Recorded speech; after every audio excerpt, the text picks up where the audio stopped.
This was again a very intense and vivid experience, and followed on the heels of the one I had where I was assisting Dwayne in the removing of agreements in an individual's subconscious.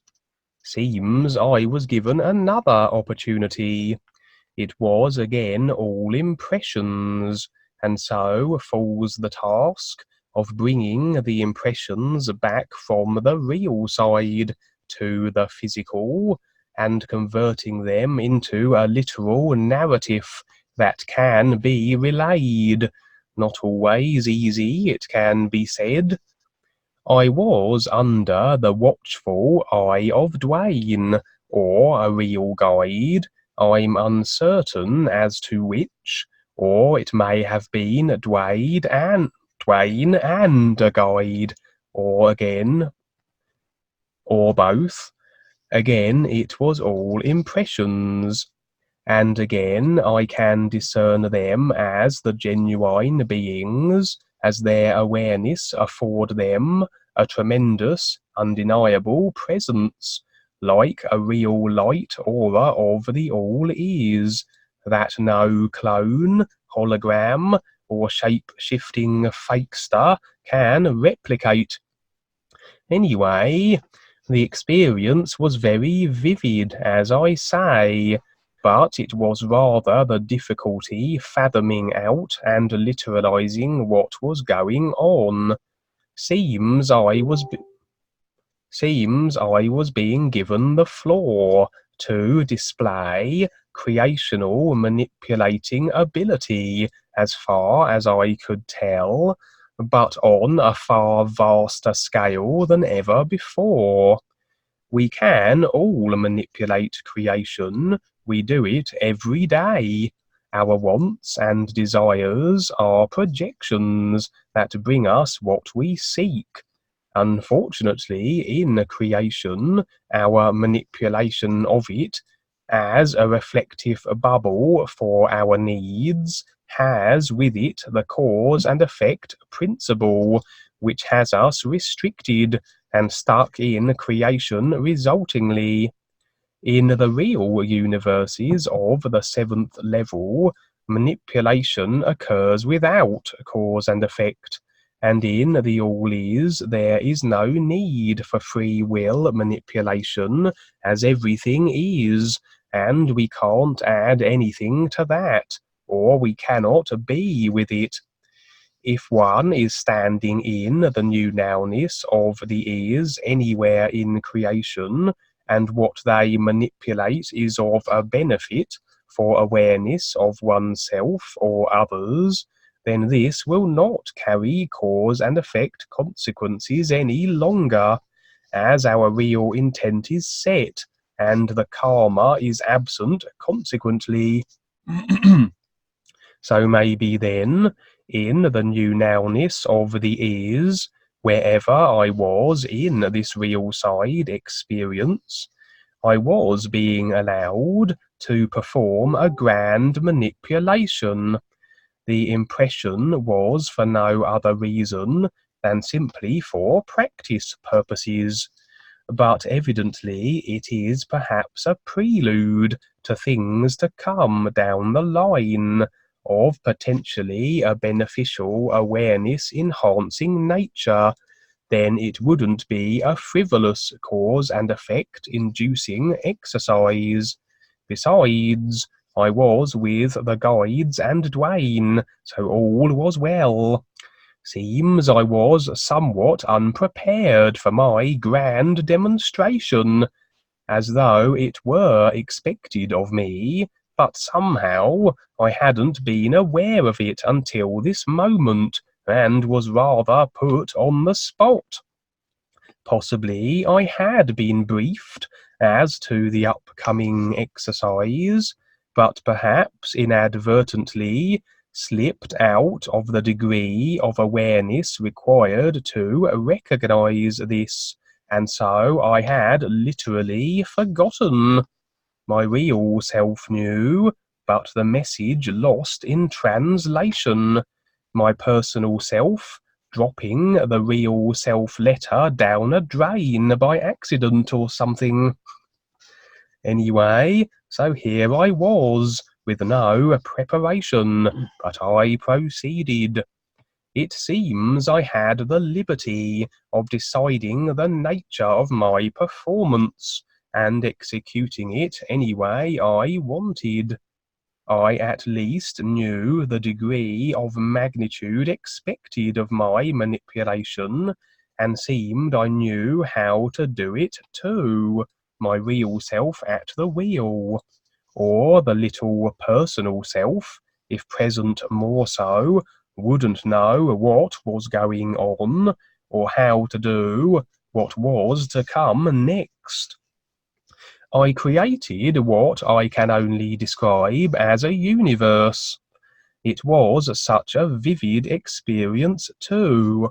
I brought forth stars and star systems. I created spiraling galaxies and solar systems of planets, bringing it all to life, and exacting all the electromagnetic laws I chose to mesh it all together. It was all rather fascinating. Seems I simply could do this, and maybe my creation was enough. But a little of my personal self crept in, almost a teeny glimmer of ego, perhaps the want to impress.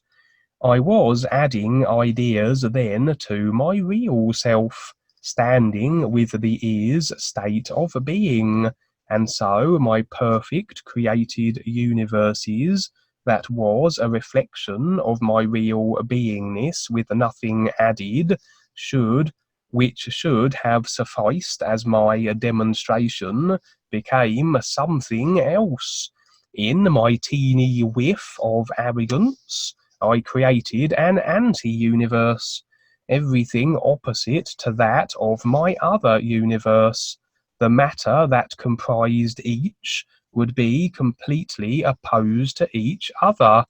My objective was to bring both universes together, and should I do so, they would both be completely destroyed. However, as I would bring these opposing universes into proximity with each other, I was creating a third. The third universe was of such a design and electromagnetic structure that it would almost neutralize the harmful effects each universe would cause to the other, almost as a buffer, and so I believed I could bring then all three universes together, merge them, and they would become one. But at this point, as I say, my personal self had crept in, and had added to what would be my perfect absolute demonstration, a demonstration that can only be so if I stood 100% with my real self with the is. And I had thus miscalculated, and everything became quite the mess, and descended into chaos. A guide stepped in and dispelled my creation, and it was no more. I stood before the guide, or Dwayne, or both, or several of them, standing like rather a naughty schoolboy, having stolen the teacher's apple or something.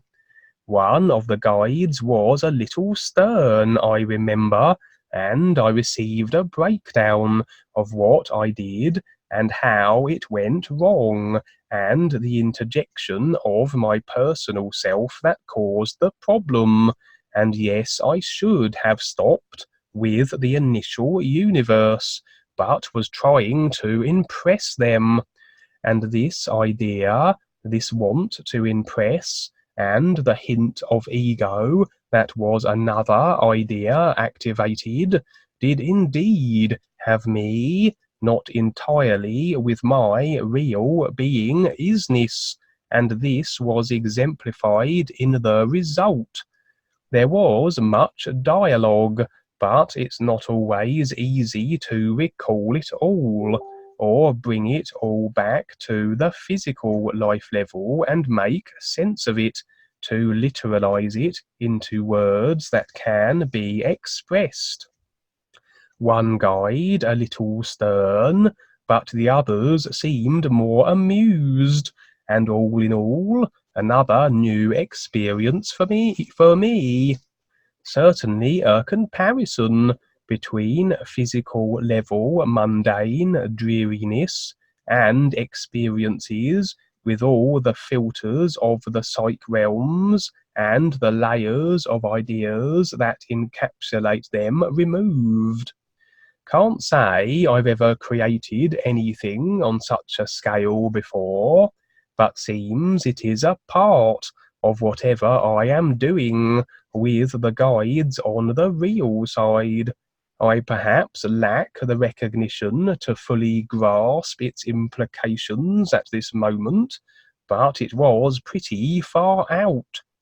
The real self certainly knows all manner of things, if allowed to do so, and again, a valuable lesson and reminder to keep the personal pesky self out of it. But I suppose, were I standing real in the real universes of the is, I wouldn't have a personal self, so that wouldn't be an issue. Then again, the guides have personal vehicles they activate throughout creation for their sharings and awareness bolstering demonstrations that they provide.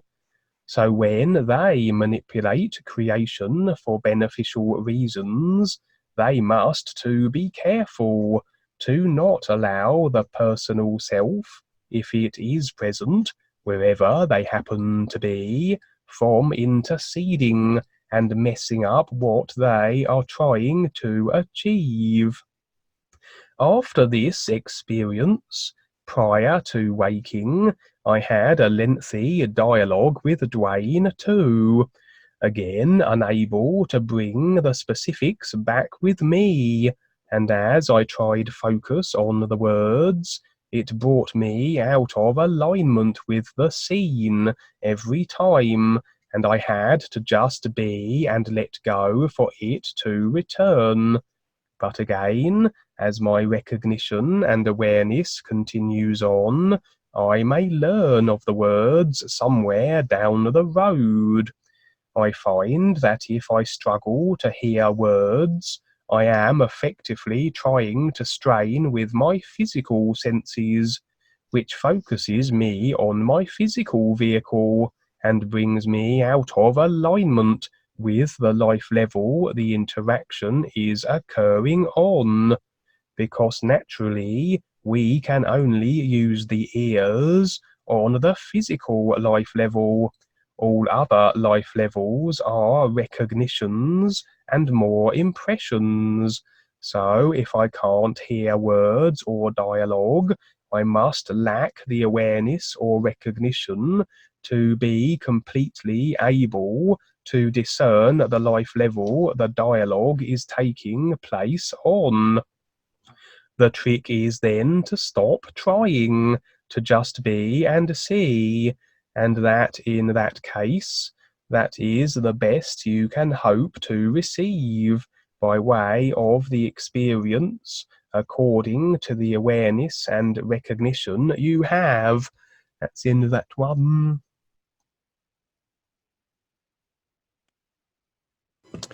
Again, terrific, Mr. Kevin. Very sincere of you to share that, very humbling. Thank you so much. It's very important. You are the witness, young man, and you did fine. And I would say that it might have been Reserve Paul kind of saying things a little bit up front because I let them do it. And it is rather humorous. We're all fine. We're all kids, really, in life.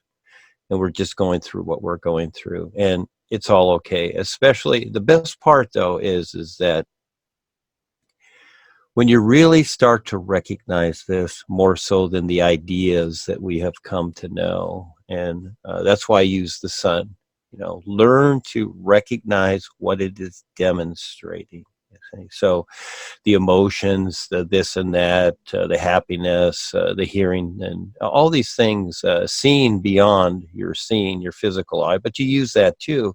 So you align that and learning to recognize that. It's very important. So in a real position, yes, it is. It is that recognition, and I go by pure sincerity. And that is that as you learn to recognize your own intent more so than just things you want for the personal self, because that's going to take place anyhow. All right, you're going to go shopping, you're going to go to the movies, you're going to do whatever. Okay, find your relationships, fine, that's your personal self. But through all these lifetimes, now here's a real opportunity like never before. And you decide how you want to see and be it. And that's what I call UP, universal positioning. You decide how you're going to position yourself with this. And guess what? What's so cool about it is that you become everywhere. You don't have to travel. That's the old thrill-seeking idea, astral projection, soul travel, remote viewing. That's fine, and you can still do those things, okay? These things occur, but overall, it's awareness. You practice recognizing this isness, and the best part is how you can learn to see it without words and ideas or considerations, but it's real. It's so real, it's everything, and it penetrates everything. But you have to decide how to see that. So again, thank you so much for sharing that. You're such a cool guy for showing up and having the courage to do this, and all the funny things you go through. It's terrific. We all go through this.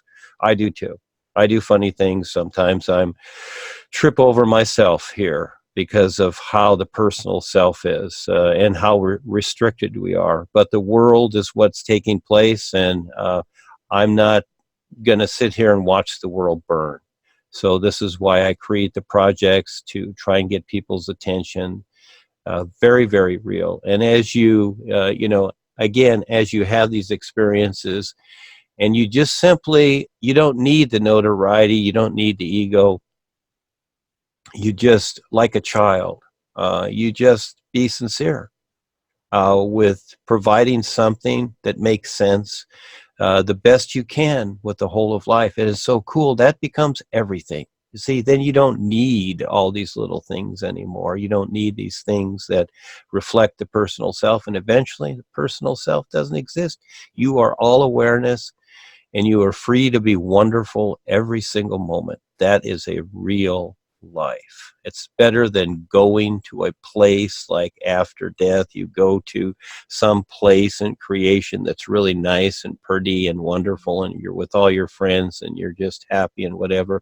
That's only going to last so long, just like here. And that's fine. But that's not it.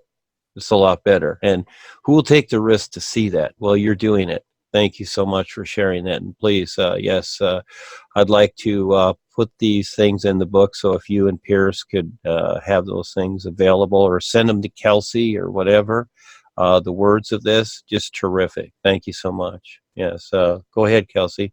Kelsey has some announcements in the new you. And Val right now is that he's out there risking his life at this little fair in Cupertino, and there are some pictures. Maybe you can share them in the Zoom here or on the Skype.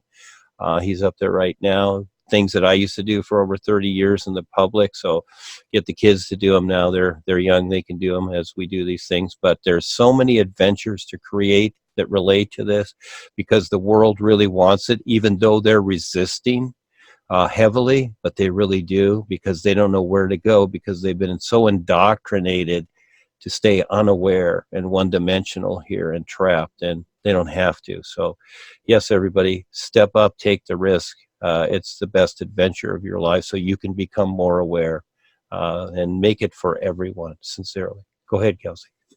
Thank you. Thank you, Pierce, Kevin, Peter, Gwen, you're wonderful. Thank you so much. Everybody, this call will be on New Kevin Smith YouTube channel. Make sure to check out New Kevin Smith YouTube channel and share around his channel so more people can listen to these Zoom calls and these Skype calls and radio shows Kevin is also putting on his YouTube channel. Next weekend on Sunday at 10 a.m. here on Zoom, or actually on Saturday, 10 a.m. next weekend, Saturday, it'll be with Charles on Zoom. And every weekend on Saturday at 6 p.m. Pacific time, we're on Skype. The first and third Wednesday on Skype is for German speakers, and the second and fourth Friday of every month at 11 p.m. is for anyone that wants to join. The time was created for those in Australia and New Zealand, but anyone can join those Skypes. And the times for the Skypes, the days, the times for the Skypes and the Zooms and the Blog Talk radio shows are all on wonderfulworldwideeducators.com if you forget, and also how to join the Zoom calls if you forget, or if you want to give someone else the link or let them know how to join. I would just like to say and thank all of you for stepping up, sharing the new you. I like to hear everybody. It's very real. There's not a whole lot of us, but then again, there is, because this is a very unique, special experience. And I know it takes a lot to see it. And I never gave it a timeline. It's whatever. And what we're doing here in creation, I don't give that a timeline either. It's whatever. There's this big surprise I keep talking about. Certain people are seeing it little by little, but it's going to be a heck of an adventure like no other. And so for those of you that have the courage, yes, it's all for you. Just step up, take the risk, and do what you do with sharing this. It's really worth it. Yes, it really is. And again, for those of you that come on the Skypes and share the new you and just say your part, thank you so much. This is what makes it real, and it's for you. It's all for you. So I went through a lot to figure this out, and now it's here, and it's getting better because of people like Kevin and Kelsey and all the other ones here, Val, and all of you, Tim, and yes, everybody, Vesna. Everybody's very special. Thank you. Okay, thank you, Dwayne, and thank you, everybody. And on behalf of the UK team, we will see you next time.